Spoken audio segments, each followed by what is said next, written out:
From Pacifica, this is Democracy Now! Of course, on the side, it's acting as an intervention force for the United States. Is that a legitimate reason for us to maintain NATO?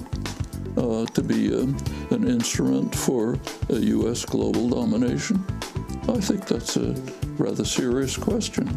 Today, Professor Dissident Noam Chomsky for the hour on NATO, U.S.-Russian relations, Israel's new nationality law, and the crisis in Gaza.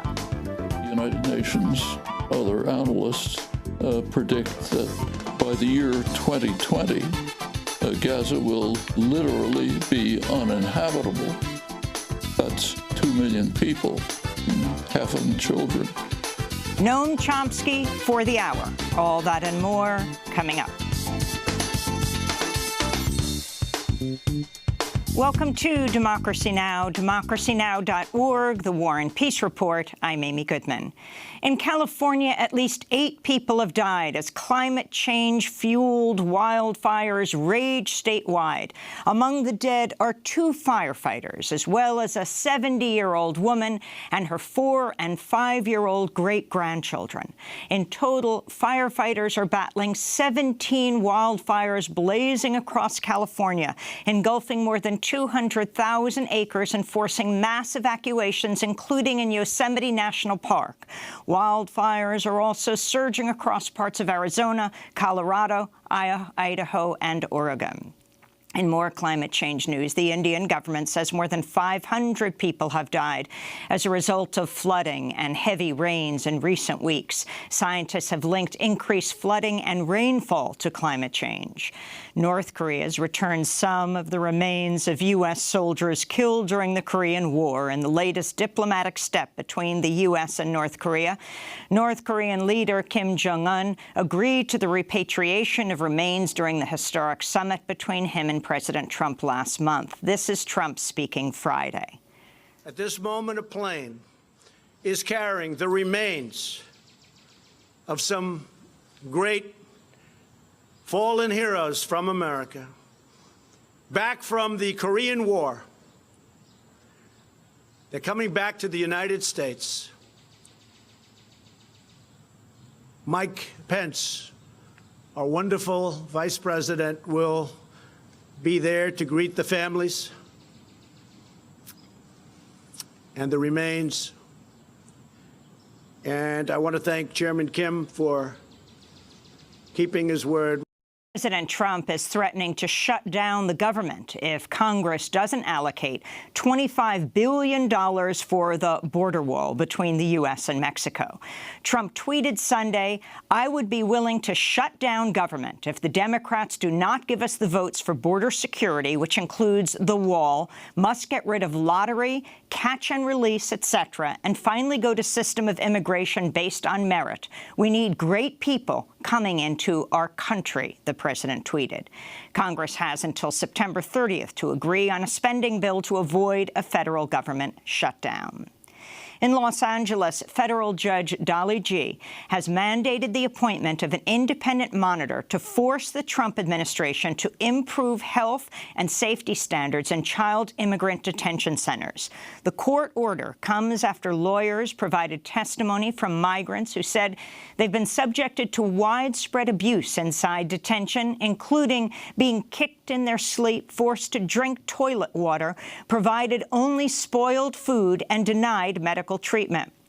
Lawyers also said detained children have been injected with psychotropic drugs without parental consent.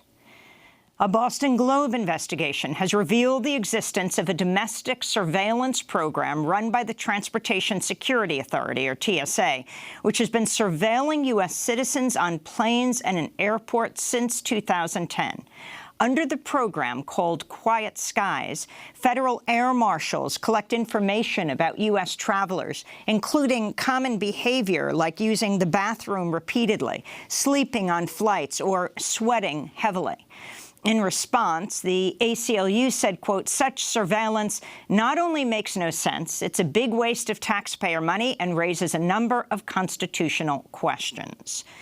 Supreme Court Justice Ruth Bader Ginsburg says she plans to continue serving on the bench for at least another 5 years. Speaking Sunday here in New York, she said, quote, "I'm now 85. My senior colleague, Justice John Paul Stevens, he stepped down when he was 90. So I think I have about at least 5 more years." Justice Ginsburg has been a fierce critic of President Trump. She's already hired law clerks to serve through 2020. U.S. diplomats have held direct peace talks with the Taliban aimed at ending the ongoing 17-year U.S. war in Afghanistan. The New York Times reports the Trump administration is urging U.S.-backed Afghan troops to retreat from rural areas and focus on protecting Kabul and other major cities. The Times also reports this strategy will likely ensure the Taliban remains in control of vast stretches of the countryside where the majority of Afghans live. In Gaza, thousands gathered Saturday for the funeral of 11-year-old Majdi al-Satari, who died after he was shot in the head by an Israeli sniper Friday at protests near the separation fence with Israel. 17-year-old Mumin al-Hams and 43-year-old Ghazi Abu Mustafa were also shot and killed by Israeli snipers at the protests.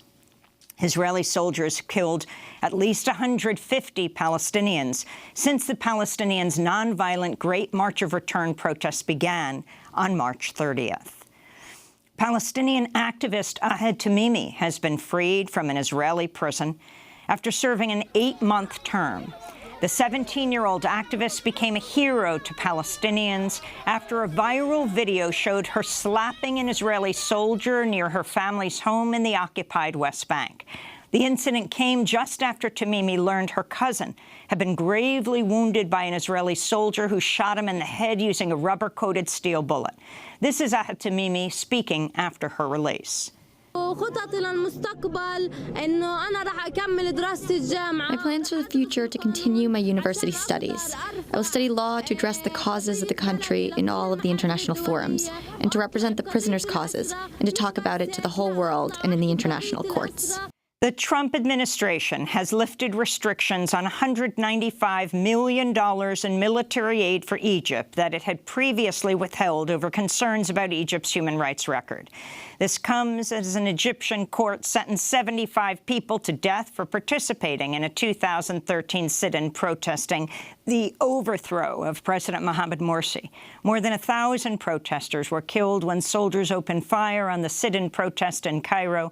Egypt's parliament has approved a law that could give senior military commanders immunity from future prosecution over the deadly crackdown. Iraqi Prime Minister Haider al-Abadi has suspended Iraq's electricity minister as widespread protests continue over blackouts and a lack of other basic services. The massive protests were sparked in the oil-rich southern region of Iraq earlier this month due to lack of access to electricity and clean water during an extreme heat wave. The longtime head of CBS, Les Moonves, has been accused of sexual assault and harassment by at least 6 women. The New Yorker magazine reports the women accuse Moonves of forcibly kissing or touching them during business meetings and physically and professionally threatening them after they rejected his sexual advances. One of his accusers, the Emmy Award-winning actress and writer Ileana Douglas, told The New Yorker Moonves forcibly held her down and violently kissed her, saying, quote, "What happened to me was a sexual assault, and then I was fired for not participating," she said. Another one of his accusers, writer Janet Jones, told The New Yorker he's gotten away with it for decades. In more journalism news, the publisher of The New York Times, A.G. Sulzberger, has confirmed he met with President Trump on July 20th to voice concerns about Trump's frequent attacks on the press, including Trump's labeling of the press as the enemy of the people. Sulzberger says he told Trump his attacks on the press are endangering the lives of journalists, particularly foreign reporters, and that his phrase fake news has empowered dictators around the world to crack down on the press. Although the White House had asked for the meeting to be off the record, Sulzberger issued his statement about the meeting hours after Trump tweeted about the meeting on Sunday. And in Texas, Mexican journalist Emilio Gutierrez Soto and his son have been released from ICE detention after being jailed for 7 months. Gutierrez first sought asylum in the United States in 2008 after receiving death threats for reporting on alleged corruption in the Mexican military. He was detained in December, only weeks after he criticized U.S. asylum policy during a speech at the National Press Club. A federal judge has questioned whether the Trump administration's detention of Emilio Gutierrez Soto and his son Oscar violated his First Amendment rights. This is Emilio Gutierrez Soto speaking in an exclusive jailhouse interview with Democracy Now! The message that I would like to share with the population of the United States is to please express solidarity with the terror experienced by families of the journalists who've been assassinated in Mexico, and to seek at least a breath of justice, which does not exist. The only thing that has motivated us, at least in my career as a journalist, is to speak with the truth, to participate in the search for social justice. Emilio Gutierrez Soto has been awarded a Knight Wallace Fellowship for the next academic year by the University of Michigan. To see our full coverage of his case, you can go to DemocracyNow.org. And those are some of the headlines. This is Democracy Now!, democracynow.org, The War and Peace Report. I'm Amy Goodman. Russian President Vladimir Putin has invited President Trump to Moscow just days after the White House postponed a planned summit between the two leaders in Washington until after the midterm elections. Well, to talk more about U.S.-Russian relations and much more, we're spending the hour with the world-renowned political dissident, author, and linguist Noam Chomsky. He's now laureate professor in the Department of Linguistics at the University of Arizona and professor emeritus at the Massachusetts Institute of Technology, where he taught for more than 50 years. His recent books include Global Discontents, Conversations on the Rising Threats to Democracy, and Requiem for the American Dream, the 10 Principles of Concentration of Wealth and Power.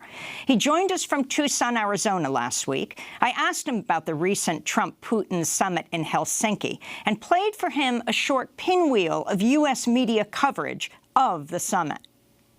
You have been watching perhaps one of the most disgraceful performances by an American president at a summit in front of a Russian leader, certainly that I've ever seen.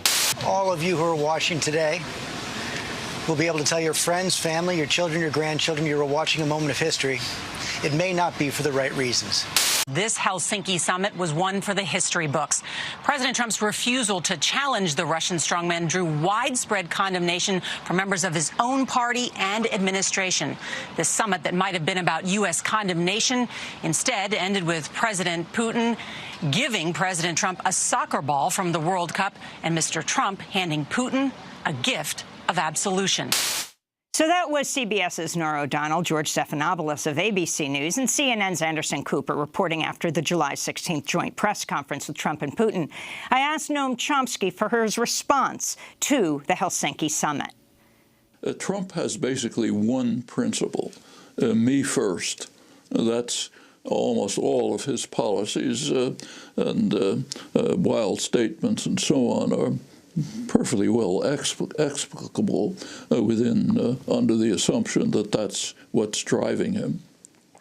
Now that, crucially for him, he has to ensure that the Mueller investigation is discredited. Whatever they come up with, if it implicates him in any way, the way the media and political culture function, that will be considered of enormous significance, much more significance than his pursuing policies on the environment which may destroy human civilization. But given that those highly skewed circumstances, he has to make sure that the Mueller investigation is discredited. And that was the main core part of his interview with Trump. putting aside the way he behaved, the soccer ball, which apparently had a listening device embedded in it, and so on. Yes, that was strange and well, actually, that and so on. that soccer ball, that particular ball has that little device in it, and that's how it's sold. It was a World Cup soccer ball, and that's what that's one of its attributes that people like, that they can put their iPhone next to it and get information. Yeah, well, Putin was plainly treating Trump more or less with contempt. So whatever you think about that, nevertheless, his main concern was pretty obvious, and that was the central part of the Putin-Trump interviews. And so, yeah, I think I just don't see the great significance of his acting in a silly and childish way in an interview. Okay, he did. Now let's go to the important issues which are not being discussed. The issue of improving relations with Russia is of overwhelming significance as compared with remarks saying, well, I don't know whether to trust my own intelligence agencies. For saying that for perfectly obvious reasons, to discredit the Mueller investigation and to ensure that his fervently loyal base stays supportive. That's not an attractive policy, but we can understand very easily what he's doing. Those intelligence agencies, former CIA Director John Brennan tweeted, Donald Trump's press conference performance in Helsinki rises to and exceeds the threshold of high crimes and misdemeanors. It was nothing short of treasonous. Not only were Trump's comments imbecilic, he is wholly in the pocket of Putin. Republican patriots, where are you? Again, the former CIA Director John Brennan's tweet. No. Well, his remarks were certainly incorrect. Whatever you think of Trump's behavior, it has nothing to do with high crimes and misdemeanors or treason. That's just not true. But again, the same point I've been trying to make throughout. We are focusing on issues of minor significance and putting aside problems of enormous importance and significance, whether we're thinking of how to deal with immigration or whether we're dealing with the question of survival of organized human life on Earth. Those are the topics we should be thinking about, not whether Trump misbehaved in a press conference. Noam Chomsky, I wanted to ask you about NATO. President Trump has questioned a key provision of the NATO military alliance, the mutual defense of NATO member countries. He made this remark during an interview with Fox News host Tucker Carlson just a week ago. Why should my son go to Montenegro to defend it from attack? Why is that? I understand what you're saying. I've asked the same question. You know, Montenegro is a tiny country with very strong people. Yeah, I'm not against Montenegro or Albania. No, by the way, they're very strong people. They're very aggressive people. They may get aggressive, and congratulations, you're in World War III. There's President Trump questioning the whole idea of NATO. Well, if you could specifically address this, interesting he chose Montenegro, where, well, many months ago when he was with the G7, the G8, he pushed aside the prime minister of Montenegro. But the bigger point about, well, he wasn't making this point, but I'd like to ask you about whether you feel NATO should exist. That's the crucial question, not whether Trump made an ugly and demeaning comment about a tiny country, but what is NATO for? From the beginning, from its origins, we had drilled into our heads that the purpose of NATO was to defend us from the Russian hordes. We can put aside for the moment the question whether that was accurate. But in any event, that was the dominant theme, overwhelming, in fact, unique theme. Okay, 1991, no more Russian hordes. So the question is, why NATO? What happened was very interesting. There were negotiations between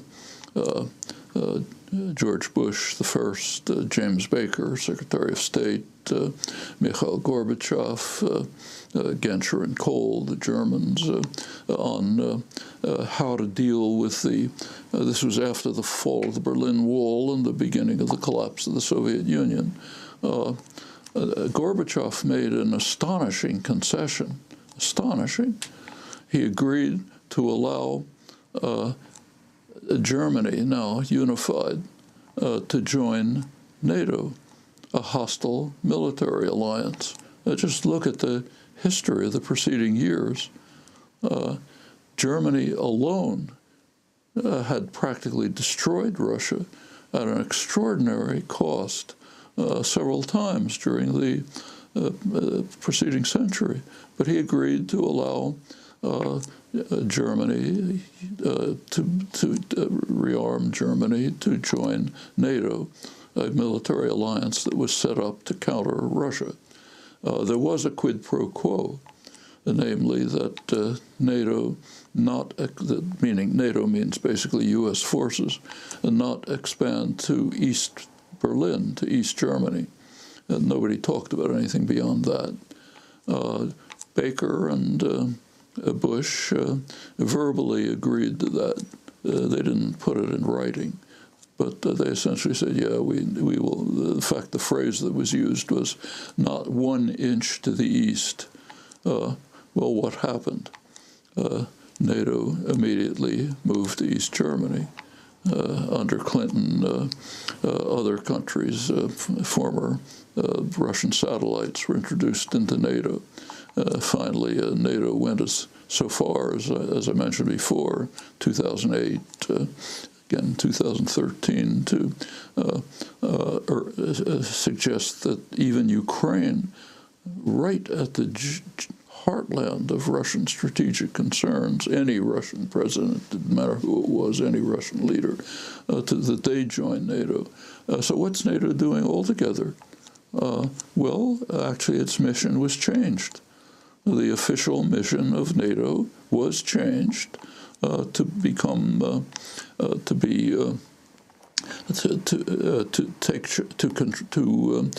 control and safeguard the global energy system, sea lanes, pipelines, and so on. And of course, on the side, it's acting as an intervention force for the United States. Is that a legitimate reason for us to maintain NATO? To be an instrument for a U.S. global domination? I think that's a rather serious question. That's not the question that's asked. The question that's asked is whether Trump made some demeaning comment about Montenegro. It's another example of what I was talking about before. The focus of the media and the political class and the intellectual community in general on marginalia, overlooking critical and crucial issues which do literally have to do with human survival. Noam Chomsky, now linguistics professor at the University of Arizona, Tucson. Coming up, we'll talk to him about climate change, nuclear weapons, Israel, Gaza, and more.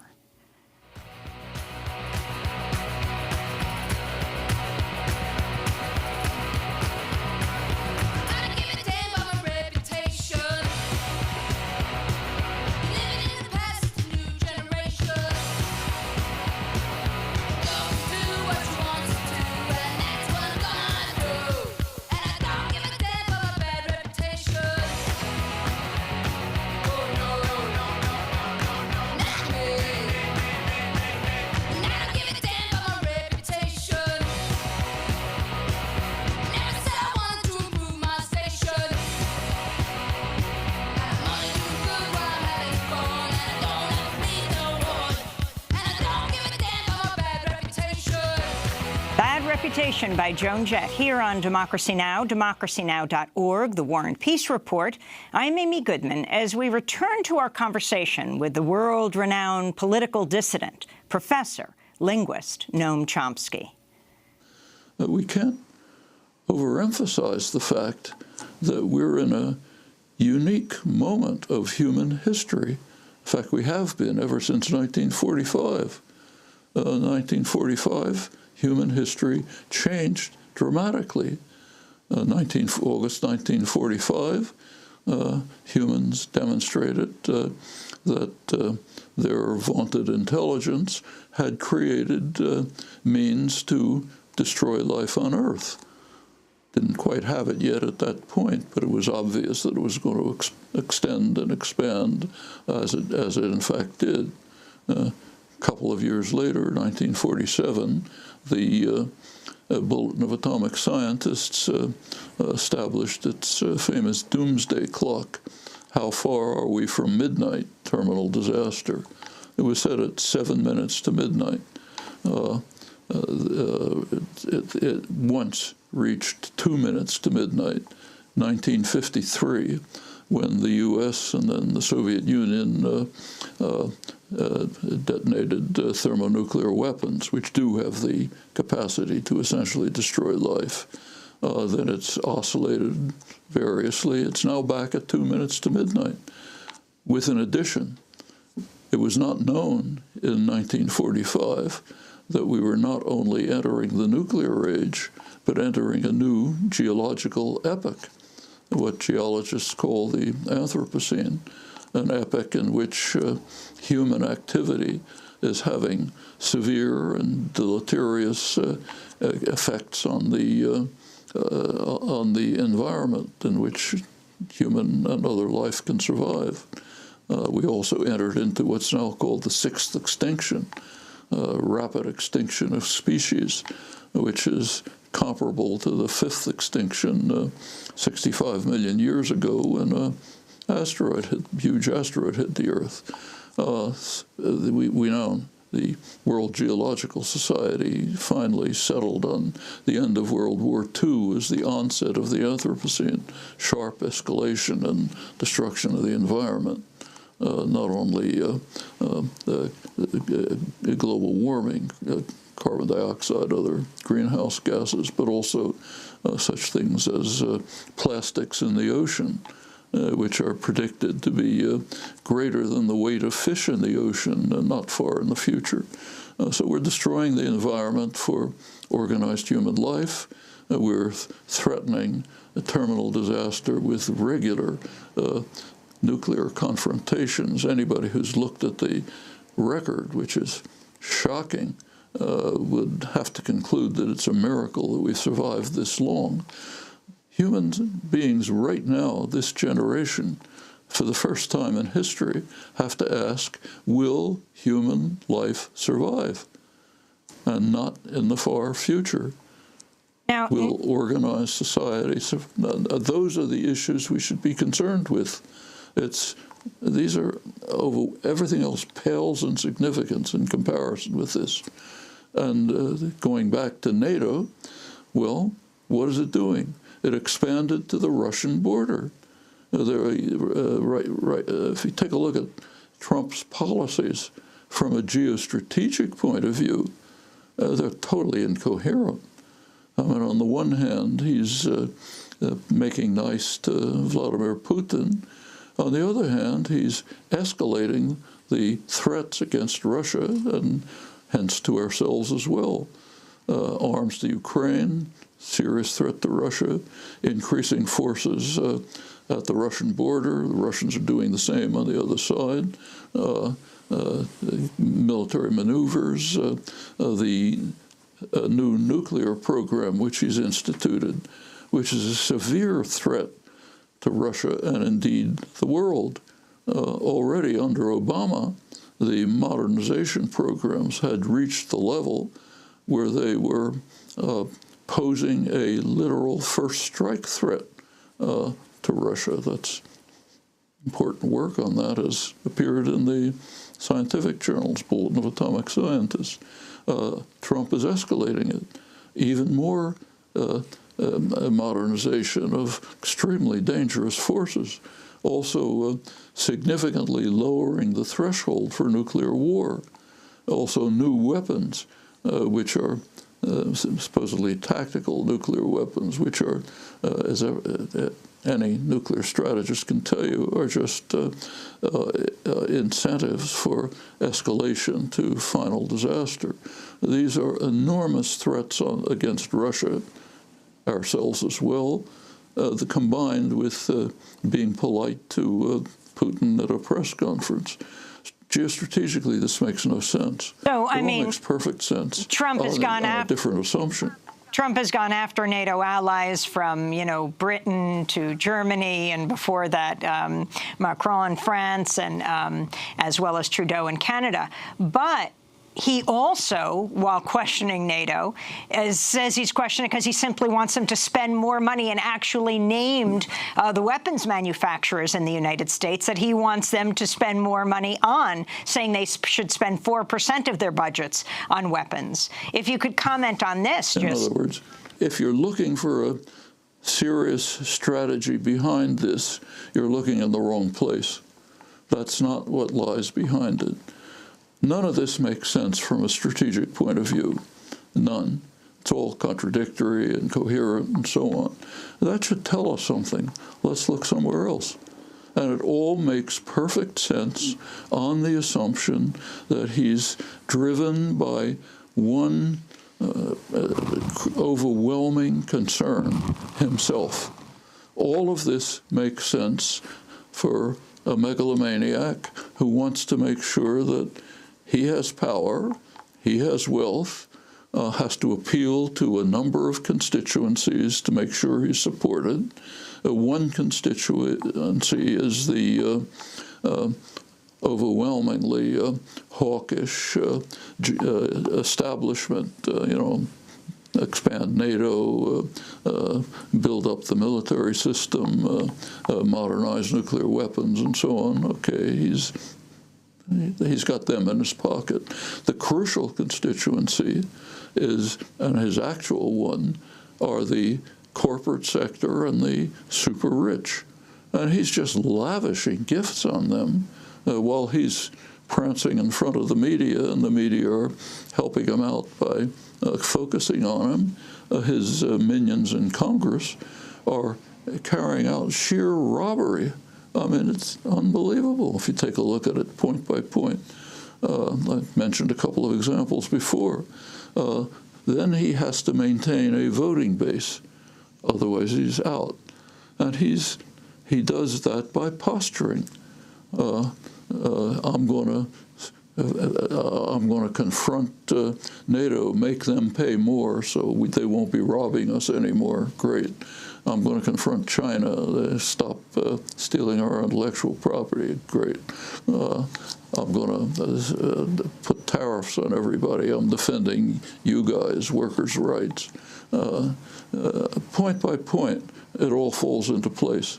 And I think that's pretty much what's going on. The searching for some coherent geostrategic strategy behind this is almost hopeless. There are a few things, of course.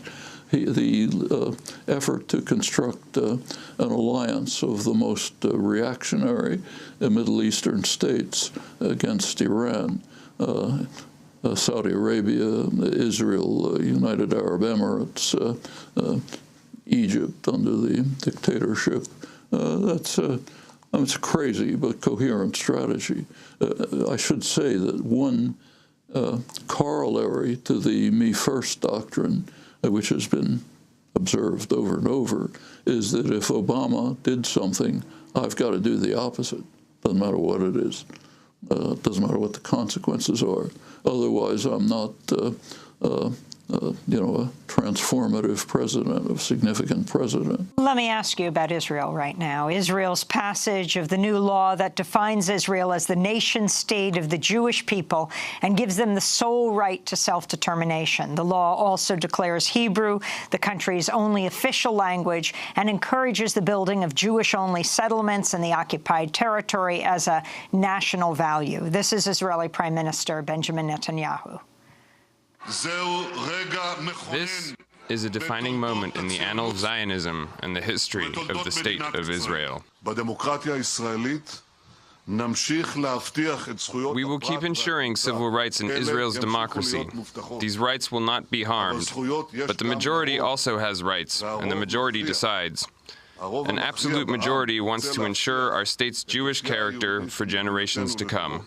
Can you talk about this new law, Noam Chomsky? First of all, a slight correction. All Jewish settlements that are authorized are within Israel proper. It's not even a question in the occupied territories. They're all like that. But this is within Israel proper. So yes, the new law does change the existing situation, but not by as much as is being claimed. What the new law describes has pretty much been in place for a long time. Basic law land laws back in 1960 established what the Israeli High Court concluded is, their statement was, Israel is the sovereign state of the Jewish people, all Jewish people, but not its citizens, just the Jews. That was 60 years ago. The land laws were set up in such a way that, as was recognized at the time, in fact, that internally in Israel, not outside, that the state lands would be effectively under the administration of the Jewish National Fund. An array of legal and administrative practices was set up to ensure that. If you're interested in details, I wrote about them in detail 30 years ago in a book called Towards a New Cold War, sort of went through the documents. But basically a complex array was set up to ensure that the Jewish National Fund would be in control of state lands. That amounts to over 90% of the country's lands. What's the mission of the Jewish National Fund? Well, it has a contract with the State of Israel, which determines that its mission is to work for the benefit, I'm quoting now, of people of Jewish race, religion, or origin. Okay, what do you expect to follow from this? What you expect to follow is that 93% of the land of the country is effectively reserved for people of Jewish race, religion, and origin. And that's the way it played out. This finally came to the court, the Israeli courts, High Court, in the year 2000. Civil Liberties Association in Israel brought a case. The plaintiffs were an Arab couple, professional Arab couple, who wanted to buy a home in a Jewish settlement of Katsir, which was, like most of the country, restricted to Jews. Now, the court finally ruled in their favor in a very narrow decision. Almost immediately, efforts began to try to figure out a way around it by various devices. And the new law simply authorizes it straight. It authorizes all Jewish settlements in Israel proper, which means about 90% of the country. If you look at the development of settlements over the years, it's discussed in an important article by Israeli writer Yitzhak Laor in a recent issue of Haaretz. I just wrote about it in a post here on Truth Out. He points out that I think about 700 all Jewish settlements were set up. No Arab settlements, Palestinians are restricted to about 2% of the land, a lot of them being kicked out of that. So all of this it formalizes what has been practiced in complex ways.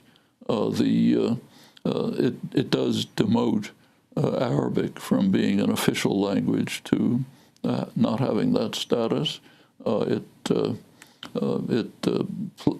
enhances the past practices by introducing them into what's called the basic law, which is effectively the Constitution. So yes, these are changes, but less dramatic than the way it's portrayed, not because these are proper moves, but because it's always been like that in one way or another. Incidentally, this should not be too strange to Americans. You look at the housing this has recently been discussed by Robert Rothstein, an interesting book. If you look at the New Deal housing programs, they were legally and explicitly directed to ensuring white-only projects, white-only towns. That's why the towns that sprang up in the 1950s, like Levittown, were 100% white. Various legal requirements were introduced to ensure that. This is the New Deal. We're not talking about the Deep South, although, of course, they influenced it. This didn't change until the late 60s. And by then, it was too late to benefit African Americans. The reason was because of general economic changes. In the 50s and the 60s were a great growth period in the United States. It offered the first time in hundreds of years of history, 400 years of history, for African Americans to have some sort of a chance of entering the mainstream society. But they were blocked from housing by legal means. By the time the legal means were dismantled, we were moving into the onset of the neoliberal period of stagnation and decline. So it didn't do them any good. There's another chapter in the ugly history of American racism. So we shouldn't be all too startled to see what's going on in Israel, which is quite ugly and is part of the shift of the country far to the right, which was predicted in 1967. It was predicted right off that a consequence of the occupation would be to turn the country to the right. When you have your jackboot on someone's neck, it's not good for your psyche. And I think we've been watching this happen. Israel's quite aware of it, incidentally. Israeli political analysts have been pointing out for a couple of years that Israel should be preparing itself for a period in which it loses the support of sectors of the world that have some concern for human rights and international law, and should be returning towards alliances with countries that just don't care about this. Say India, under the recent ultra-nationalist Modi government, shares with Israel the move towards ultranationalism, repression, hatred of Islam. China doesn't pay attention to these things. Singapore, Saudi Arabia, United Arab Emirates, and we can see it happening in the United States as well. So not too long ago, Israel was the absolute darling of progressive, liberal America. That's changed. And by now, among self-identified Democrats, they have considerably more support for Palestinians than for Israel. Support for Israel in the United States has shifted to the ultranationalist right and evangelicals who, for their own reasons, support Israeli actions with some passion, in fact, while at the same time, many of them hold to doctrines which claim that the second coming of Christ, which is imminent, will lead to a series of events which will end up with the Jews being sent to eternal perdition. That combines with support for Israeli actions. And that's why the base of Israeli support of the United States has shifted to the right wing of the Republican Party. So these things are happening all over the world. Noam Chomsky, now linguistics professor at the University of Arizona, Tucson. Coming up, he'll talk about the crisis in Gaza.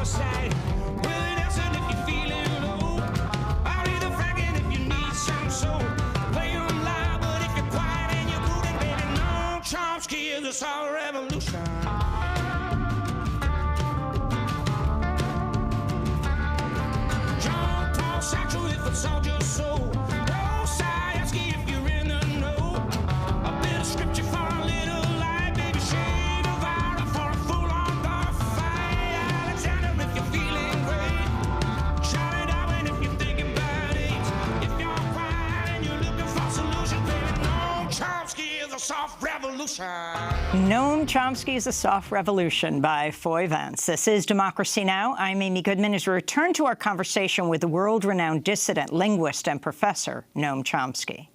Let's turn to the situation in Gaza. Israel's Internal Security Minister Gilad Erdan said Thursday Israel could launch another wide-scale military operation against the Gaza Strip. This comes after Israel's violent crackdown on peaceful protests in Gaza from March to May, when Israeli forces killed over 136 Palestinians, injured over 14,000 Palestinians. I want to turn to the Canadian doctor, the Palestinian-Canadian doctor Tarek Loubani, who was shot by Israeli forces in both legs while he was helping treat Palestinians injured by Israeli forces during the nonviolent Great March of Return. It was May 14th, a Monday. I asked Dr. Loubani, this is right after he was shot, if he felt he was targeted. I don't know the answer to that. I don't know what orders they received or what was in their heads. So I can't tell you if we were deliberately targeted. What I can tell you is the things that I do know. In the 6 weeks of the march, there were no paramedic casualties. And in one day, 19 paramedics, 18 wounded plus 1 killed, and myself were all injured. Or were all shot with live ammunition. Musa was actually in a rescue at the time, but everybody else I've talked to was like me. We were away during a lull without smoke, without any chaos at all, and we were targeted, and we were rather hit by live ammunition, most of us in the lower limbs. So it's very, very hard to believe that the Israelis who shot me and the Israelis who shot my other colleagues, just from our medical crew, 4 of us were shot, including Musa Abu Hassanin, who passed away. It's very hard to believe that they didn't know who we were, they didn't know what we were doing, and that they were aiming at anything else. So later that same day, May 14th, the man that Tarek was just talking about, Dr. Loubani was talking about, paramedic Musa Abu Hassanin, was shot and killed by Israeli forces. He was shot in the chest. Dr. Loubani tweeted a photo captioned, "A haunting photo. Friday, May 11th, left Mohammed Migdad, shot in the right ankle, Hassan Abu Sada, Tarek Loubani, shot in left and right knee, Mumin Silmi, Yusuf al-Mamluk, Musa Abu Hassanin, shot in the thorax and killed, volunteer unknown, photographer shot and wounded." And he showed this photograph that he had that he thought he was just going to have for a scrapbook, and then realized these were some of the last days of their lives. What's going on in Gaza right now, from your perspective, Noam? We can add to that list the young Palestinian woman, a medic who was murdered by a sniper far from the so-called border when she was tending to a wounded patient. Yes, it's hideously ugly, but there's a background, as always. The crucial background is that the Israeli stranglehold on Gaza, which has reduced the life to bare survival, has reached the point where the United Nations, other analysts, predict that by the year 2020, Gaza will literally be uninhabitable. That's 2 million people, half of them children, being caged in a prison, carefully controlled, savage restrictions on food, on anything that comes to them, to the extent the fishermen are kept close to shore so they can't fish. The sewage plants have been destroyed. The power plants have been attacked. The official program, was to keep Gaza on what was called a diet, barely enough to survive. Doesn't look good if they all starve to death. Notice that this is occupied territory, as recognized even by the United States, everyone but Israel. So here's a population kept in a prison in an occupied territory, fed a diet to keep them at bare survival, constantly used as a punching bag for what calls itself the most moral army in the world, now reaching a point where within a couple of years it'll be uninhabitable. Yes, and in addition to that, you have sadistic acts like highly trained snipers killing a young Palestinian woman medic when she's tending a patient, and what the doctor just described. What do we do with it? We actually react to that. The United States has reacted. It's reacted by very sharply cutting its funding to the one organization, UNRWA, UN organization, that keeps the population barely alive. Now, that's our response, along with, of course, overwhelming support for Israel, providing with the arms, diplomatic support, and so on. One of the most extraordinary scandals, if that's the right word, in the modern world. Can we do something about it? Sure, of course we can. Gaza should be a thriving Mediterranean paradise. It has a wonderful location, has agricultural resources, could be marvelous beaches, fishing, sea resources, even has natural gas offshore, which is it's not being allowed to use. So there's plenty that can be done. But U.S. has preferred, under repeated administrations, much worse now, to, as usual, support the murderers. Noam, Israel is threatening another strike on Gaza, like what they called Operation Protective Edge in 2014, when they killed well over 2,000 people, around a quarter of that number, children. Yes, they are threatening. If you look over the record, there's no time to talk about it now, there's a marvelous book that just came out, incidentally, Norman Finkelstein's book, Gaza, which is about Gaza's martyrdom, is a definitive study of this. But what's happened since 2005 is pretty straightforward. I mean, the previous history is ugly enough. But in 2005, Ariel Sharon, other Israeli hawks, recognized that it didn't make any sense to keep a couple of thousand Jewish settlers illegally settling in Gaza, using up most of its resources and devoting a large part of the Israeli army to protecting them. That was totally senseless. So they decided to move them from their illegal subsidized settlements in Gaza to illegal subsidized settlements in areas that Israel wanted to keep in the West Bank and the Golan Heights.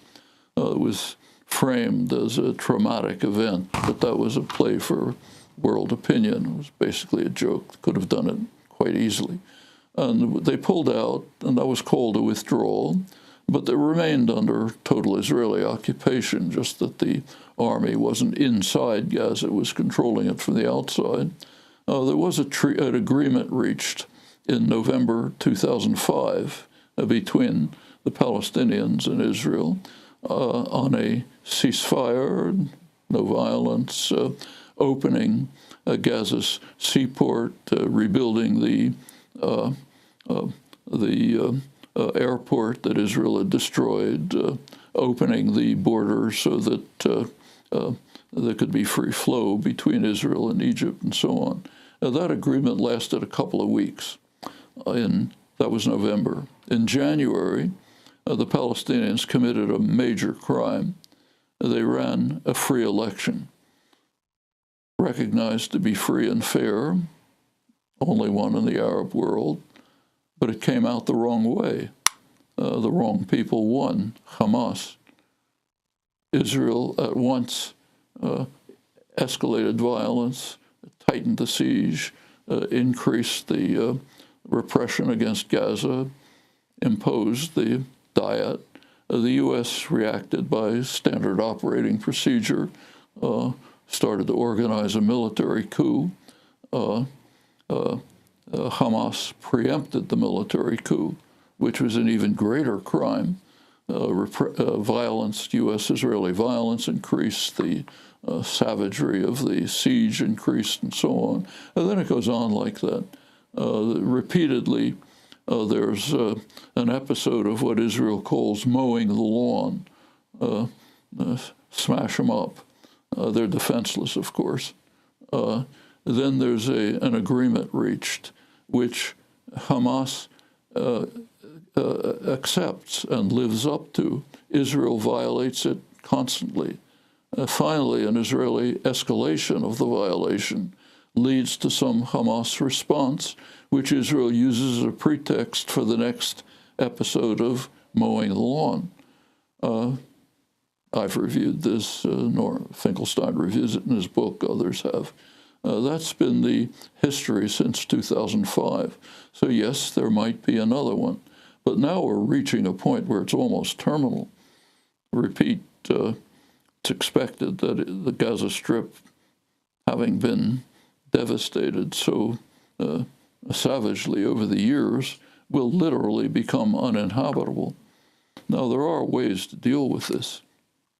It's not doesn't take a brilliant scientist to figure it out. It's quite obvious. And Noam, the solution that you say that is very straightforward and simple? Very straightforward. Live up to the terms of the November 2005 agreement.